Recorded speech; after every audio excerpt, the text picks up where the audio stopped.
Hi and welcome to the Networking Radio Show. I'm Andy Lopata. In this edition I've got news about a new iPhone app.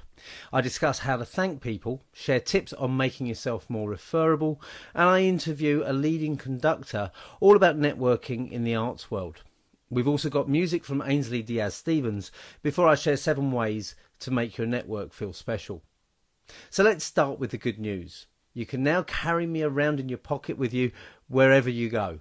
Well, okay, maybe not me personally. I might be pocket-sized, but I'm not quite that small. But I've just released my first iPhone app, which is now available from the iTunes App Store, priced at £1.99. The app is made up of 52 networking tips, put together like a deck of cards.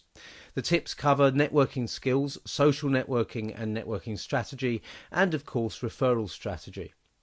You can highlight your favourite tips, and you can also share them through social media and by email straight from the app. So you can now carry a simple reminder around with you to provide that quick refresher just before attending a networking event, or maybe just before you have a meeting with one of your potential champions. I'm hoping that we'll have an Android version of the app available in the near future. We'll just wait and see how successful the iPhone app is first. A heartfelt thank you to everyone who supported me through the trials of my debut attempt at stand-up comedy last week. It was certainly an experience. The nerves were really hyperactive in the build-up and during the whole lead-up to the show.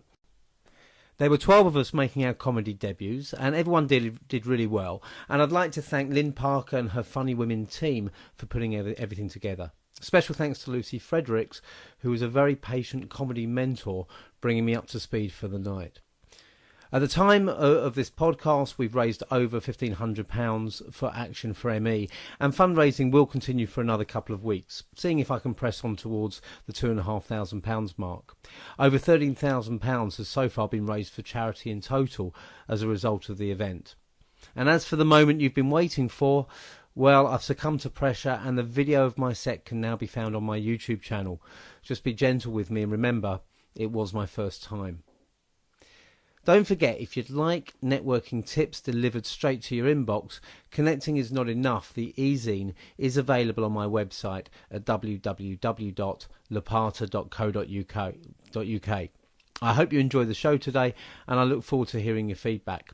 If you're serious about developing a networking and referral strategy that can take your business to a new level, or if you're interested in booking me for a speech or training session for your team, you can find out more details at our website at lopata.co.uk or email me, andy@lopata.co.uk, and I look forward to hearing from you. We start this week with 5 ways to say thank you. Number 1, personalise your present. It's a shame how many people choose to thank their network by giving everyone the same gift or presenting their champions with something they'd like themselves.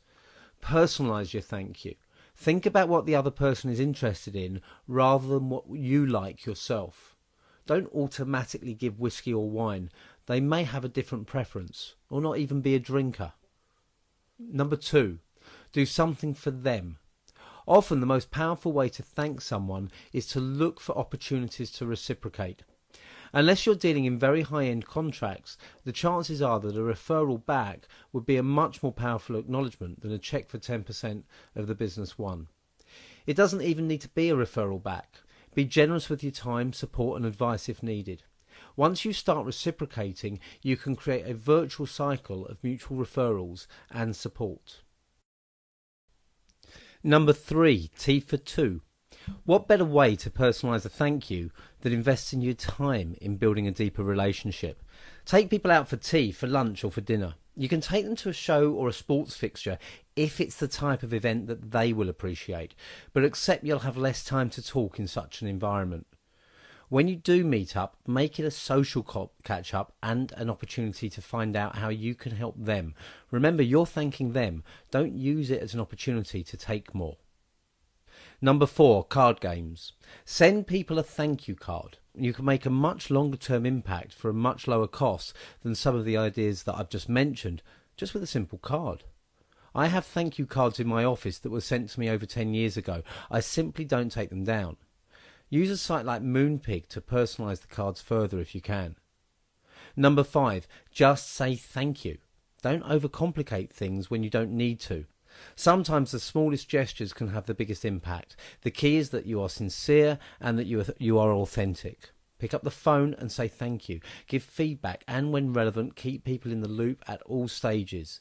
If someone has referred you and it turns into business 3 months later, thank them for the referral and thank them again when the business is confirmed. If that client then refers you on again, go back to your original champion and say thank you once again. Good manners don't need to cost anything. And if you demonstrate them and make people feel good about helping you, they'll want to do it again and again. So 5 ways to say thank you. 1, personalise your present. 2, do something for them. 3, tea for 2. 4, card games. And 5, say thank you. When you're doing something else, if someone in your network finds themselves in front of the person you most want to meet, would they recognise that and would they know what to say? In this networking tip that I recorded with Sage UK, I talk about how to enable your champions to spot the right opportunities for you and how to have the right conversation. It's one thing to build up a strong network of people who know, like and trust you and want to refer you. But if they're going to be able to refer you, you need to ensure that they understand how to do so. While you're sitting and watching this video, people in your network who are willing to refer you may be talking to people who may be your ideal prospects. Do they recognise them? Are they aware of that? Do they know why those people need your help? And are they equipped to have the conversation on your behalf so that your prospects want to hear from you, so that they can pass you a referral? So an effective referral strategy is based around equipping your champions to recognise the opportunities for you and convert those opportunities into conversations when you're not in the room. One thing to be wary of is overloading your champions with too much information.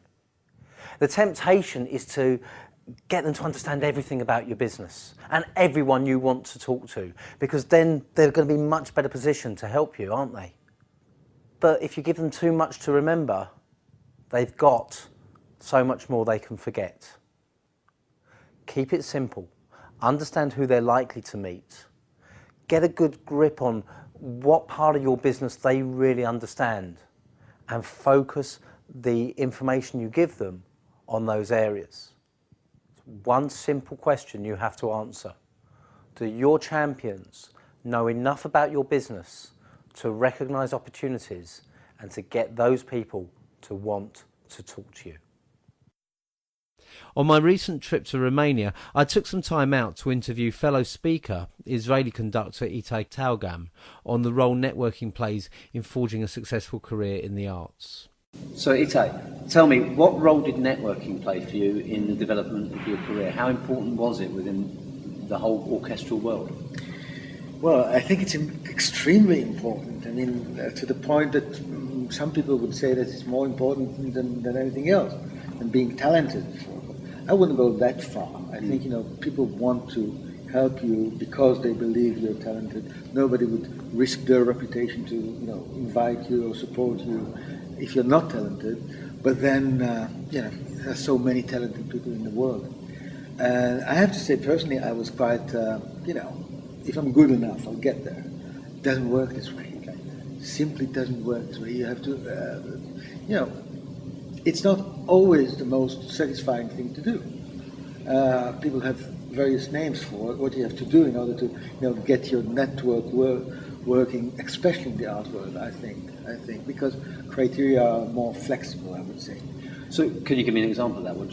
What sort of things would you have to do that you might not be so comfortable with? Well, first of all, some people perfected the art of, coming to a colleague after a concert, and it was an awful concert, but then you just say something like, I don't know how you do it. And you leave it at that. And they think they got a wonderful compliment. And you know what you think yourself. Okay, it's one of the famous jokes, but it really is like that. You simply have to, not create enemies, just... don't believe that if you're sincere with people, they appreciate it, they won't, etc., etc., etc. But I have to say, I think there's also a very positive side to it, where when you do something with people and they believe in what you do professionally and in your artistic abilities and honesty, they will go a long way to promote you with people that they know. This is the positive side, and I've experienced a lot of good things coming from people who really became friends. And I think what you've said before about don't believe that by being sincere people will trust you, if you like, is obviously quite controversial, because a lot of what I talk about is being genuine, being authentic in the way you do it. Would it be fair to argue that it's easier when you pick the people that you genuinely believe in and you build a relationship from there? Absolutely. I think I was more referring to this superficial part of every social relations, but when you get to the point where you build what we call you call real or deep relationship, there's no alternative to being genuine. Absolutely. I have to say that in my other career as a speaker, of course, networking is everything. Yeah. Again, it's based on your ability. The fact that people want you to really to come. But then again, there's so many talented people, and there's so much effort to be. If people want to take a whole conference to something that will fit you as a keynote speaker, they also have to put a lot of effort. Yeah. So there must be something in for them, and I don't mean that they get share of the fee. Not that they have to feel that they actually bring themselves into play when they promote you. So when you say they bring themselves into play, you mean that what you do reflects on them? Yes, but not only in the way that it gives them some credit, but also that the ideas that you promote, really enhance or somehow echo what they believe. So it's really based on different, on various levels, on a true partnership. Brilliant. Ito, thank you very much. Thank you, Andy. It's time for a musical break now with a track from Ainsley Diaz Stevens, a Nashville-based country singer who's distantly related to my good friend and fellow speaker Alan Stevens.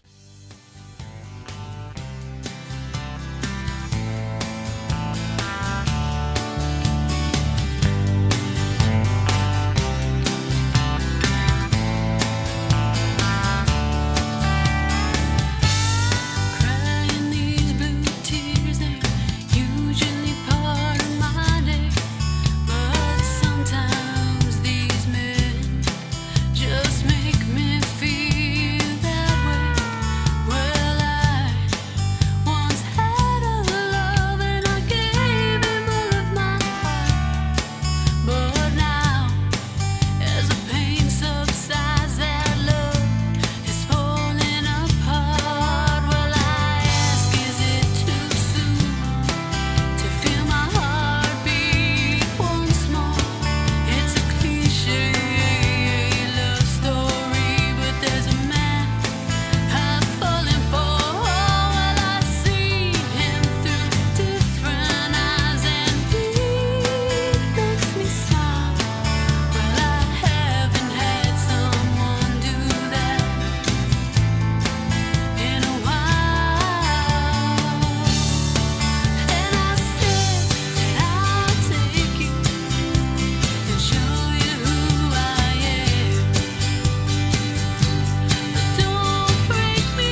That was Ainsley Diaz Stevens with Break Me. I'm always looking for new acts to feature in the show, so please do let me know if there's anyone you think I should be listening to and perhaps sharing.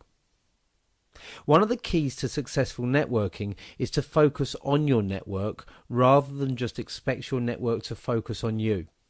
Now that's easily said, but to do so takes a degree of thought and effort rather than just good intent. An excellent tool to help you develop stronger relationships with your network is Paul McGee's new book, How to Succeed with People. Over the course of 2 chapters of the book, McGee demonstrates how to make people feel special, and the master of acronyms shares a 7-step process derived from the word special to make his ideas sticky. The ideas shared in the book are golden nuggets for anyone looking to develop a successful network, and here's my take on McGee's 7 points to make people feel special. Number 1, serve. I've often talked about the importance of taking yourself out of the equation when speaking with other people and focusing on what their needs are rather than on your own. McGee takes a similar view. In the book he says, you see, rather than believe that the world revolves solely around us and the only way to achieving happiness is to do all we can to get our goals met, we should in fact look at what we can do to meet the needs and the goals of others. Now that's a difficult concept for many people to understand in a very short-term goals-oriented culture. But the more you look to serve other people's needs, then the greater the chance that others will find it a pleasure to offer you help when you most need it. Number 2, personalised. Go on, admit it, challenges McGee. Which would you prefer? A gift voucher or a present that has been bought with you in mind? A Valentine's card with your name on it, or one that says to whom it may concern? As we've already explored on this show, it always concerns me how many bottles of whiskey and wine are given away as thank you gifts and Christmas presents to people in business, to people who may be teetotal or who may just not like whiskey or wine. Get to know your network individually and make gestures that show you've paid attention to them, whether gifts or simply sending them articles that you feel they may be interested in. Making connections based on something they've said in the past, or a personalised note thanking someone for the faith they've shown in you or the help that they've offered. Number 3, encourage. Think about a big challenge you've faced in your business or your career lately. What difference did support from your network make? If it was lacking, did you notice? Or did you fall short of the challenge because of a lack of confidence? How do you perceive the people in your network who offer you the most support? Understand what the people in your network are trying to achieve and be the rock they need to help them achieve their goals. Whether it's someone close to you to whom you offer a genuine shoulder to cry on and a pep talk when needed, or a client or newer contact whom you encourage by showing an interest and offering your congratulations, be there for them. As McGee states, no one has ever said the following: you know my problem? I've had too much encouragement. Number 4, courtesy. Put very succinctly by McGee, try being rude and discourteous to people and see how helpful and cooperative they become. Whatever people's perceived importance to you and their position in respect of yours, treat them with respect. Apart from the fact that it's the right thing to do anyway, you don't know who people know and who they influence. Treat the PA as a minion and they may well convince the CEO that you're not the right person to do business with. Very often it's with the small and simple things that we let ourselves down. In his book, McGee talks about turning up for meetings on time, responding to emails and calls when you say you will, and choosing not to text when someone is in conversation with you. Put on the page in this context, that seems like obvious advice. But how often have we all let ourselves down in this respect? Number 5, interest. This is something on which I've written and spoken extensively, and it's so important. As Dale Carnegie said, people are interested in people who are interested in them. How often do you start a conversation or a communication with I rather than you, or a simple question? McGee emphasises that it must be genuine interest. People will quickly spot when you're faking it, and that's probably worse than showing no interest at all. If you're going to ask a question, says McGee, be prepared to listen to the answer. Ideally, don't just listen, but also try and remember some salient points of what they've said. Number 6, appreciation. I kicked myself recently. One of my favourite authors of my teenage years, Tom Sharp, passed away. In response, I posted on my Facebook wall saying, "Rest in peace, Tom Sharp. Thank you for many hours of laughter in my teenage years and again more recently." A day or so later, I reflected that I said thank you to Sharp indirectly, to my friends on Facebook, and not to him. Whenever I've received feedback from readers of my books, blogs, or audience members at my talks, it's meant everything to me. I've received another email just like that this week, and it really stands out from the crowd. But how often have I written to authors and speakers thanking them for their work? Not often enough is the answer. It doesn't take much to demonstrate appreciation. A call, a text, a thank you note. What is needed is to remember to do it, to recognise its importance.